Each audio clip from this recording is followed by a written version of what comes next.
You know, I really wish we hadn't just had that most recent game before this recap video. Welcome back. Happy Thanksgiving. I already said that in the last video, but yeah, I'm gonna cover the last 3 games the Vegas Golden Knights have played in this video, and so it's gonna be a little bit different, but hey, we're just gonna, you know, see what happens. Starting off against the Colorado Avalanche, and the Vegas Golden Knights lose 2-1. And this game, it was in the shootout, by the way. Really the best game of the year for Adin Hill. And I know, you know, it's rough because it was a loss, and he's had a shutout before in the season, but like he was so on top of it, and the only player to score against him wasn't even Nathan MacKinnon, who had one heck of a night for sure, but like 0 points because spectacular saves on both sides. And we were up against Georgiev, who had a lot better of a game than he did opening night against us. But yeah, Pavel Dorofeyev scores about halfway through. Yes, Pavs, you know, continuing to just be awesome. And then like 30 seconds later, Valeri Nichushkin ties it up for Colorado, and we ride that score into overtime. And we ride that score into the shootout. I'm pretty sure. Yeah, we gave them a penalty right going into overtime, and we killed it off, which fantastic stuff from the Vegas Golden Knights penalty kill, which improved in the last several games. My mind just keeps skipping ahead to game 3 that I'm covering today, but yeah, no, and then in the shootout, again, no goal support. This thing went like 5 rounds. Valeri Nichushkin nets home past Adin Hill and wins the game for Colorado. And I know what you're thinking, like, we lost to Toronto, and then we still got a point out of the Colorado game, so we got 7 out of 10 points on the road trip. That's great, right? Except you look at those games that we won, and they're against opponents that we should be beating, and the games that we lost were against teams that we're competing with. And, you know, I don't want to be one of the best teams in the league. I want to be one of the best teams in the league. And so we got to figure it out against strong opponents, which, hey, that's our next game, is against the Winnipeg Jets, who have been slacking off a little bit. Minnesota passed them, which that came out of nowhere from this year. Okay, Kaprizov at this rate will definitely win the Hart, but our return to the Fortress, you know, first home game back, and not great to start off because we allowed the first goal.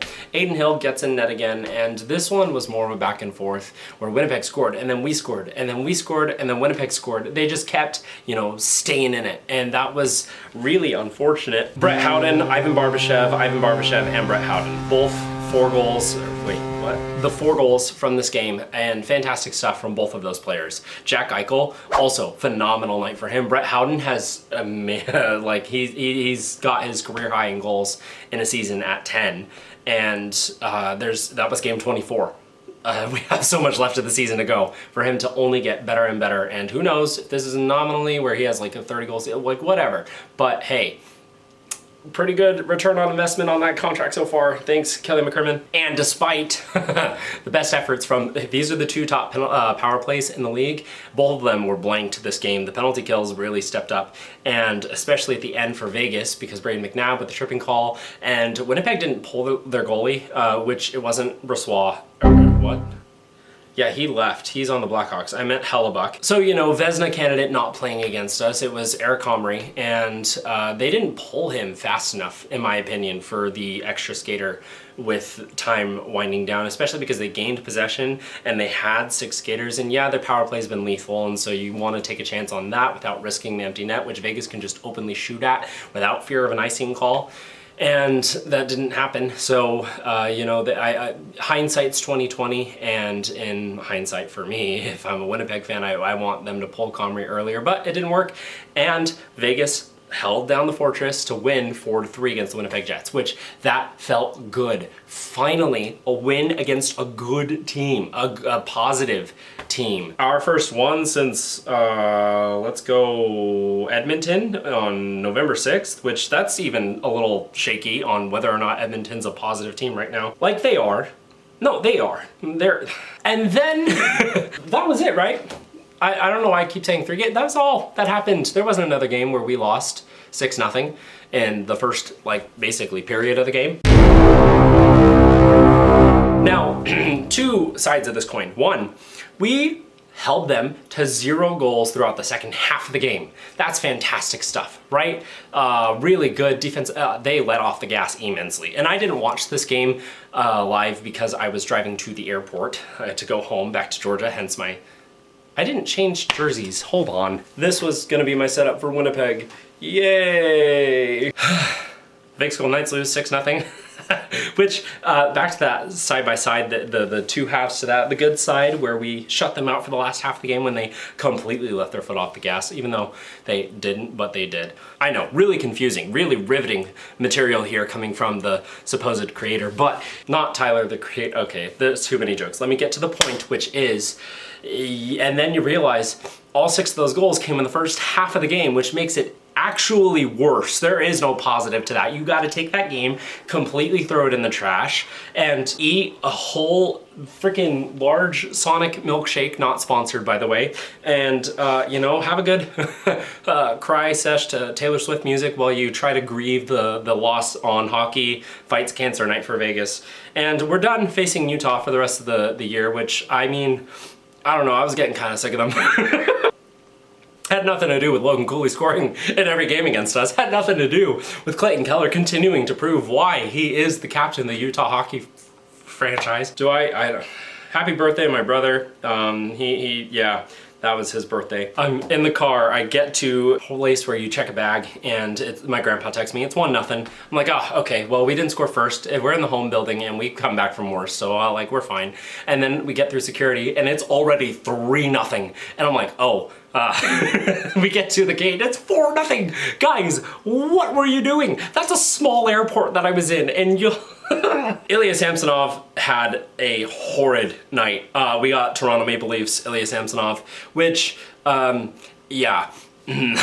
One of those goals was absolutely dreadful. It was the shorthanded goal that we allowed, which we're on the power play, and I get the idea, but it was a bad idea to begin with because you're sending it across the ice, like cross-eyes, like he's standing over here on the right face-off dot of the defensive zone, and he tries to bank it up to Jack Eichel, I guess, but Alex Kerfoot, who cheats a little bit, and I understand it's a line change, and they don't call it when it's close, but like, both sides had too many men on the ice there. Intercepts the pass, and he shoots it, and it goes off of Hannifin's stick, and so like he almost made an amazing save, Samsonov, but like I got texts from people that like aren't Vegas fans, and they're like, oof, buddy. My first girlfriend turned into the moon. That's rough, buddy. Which, thank you, by the way, but also like, yeah, let me, I'm just gonna watch these goals real quick because I need to know, you know? First, shutout in Utah Hockey Club franchise history goes to Stauber. I do not know his first name, and it's not Vermelka or Ingram, it's Stauber. Cool, congrats, dude. Hats off to you for a fantastic performance on a supposedly elite scoring Vegas Golden Knights offense. What on earth, how did that go in? Samsonov, you have to have that first one from Keller. It's a 5-hole goal.